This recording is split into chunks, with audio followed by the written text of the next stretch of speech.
Geng-geng, mari-mari tengok sini. Ini kakak tengok, dia kata ini dia bawa motor kan. Banyak panas tu, cuaca betul-betul panas. So hot. Dia bawa motor nak pergi pavilion nak ke Kuala Lumpur. Meet kawan dia nak makan lunch. Bawa motor lah. Bawa motor, memang sesat.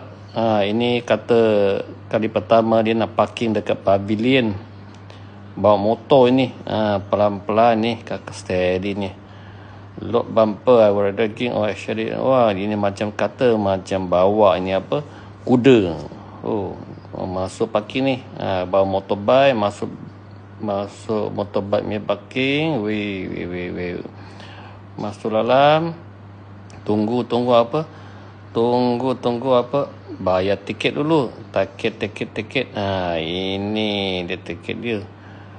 Masuk apa, touch and go dulu, tak begitu senang, poket, ambil tiket ni, taruh dekat helmet sana, bawa, lepas tu masuk dalam, motor masuk dalam, cari parking dulu, parking motorbike mana, jadikan, nampak motor besar ni kan, carikan tempat parking yang safety ni, pasal motor ni mahal ni.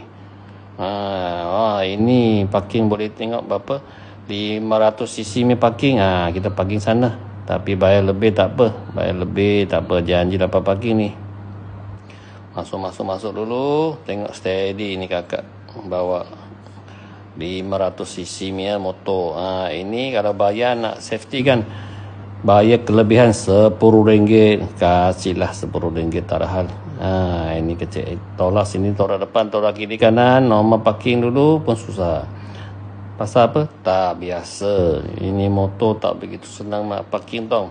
Aku sudah siap parking. Tanyakan ini sahabat ini kan, macam mana dah bayar? Tak apa, minta tiket dulu, ambil tiket dulu. Panggil ni sahabat, tolong bayarkan. Dia kata mau masuk mesin. Tak apa. Tolong saya bayarkan, saya bagi duit. Ambil apa-apa. Masuk dalam, tak apa. Minta tolong. Kasih dulu. Bagi 20. Ambil lebih ambil pergi makan.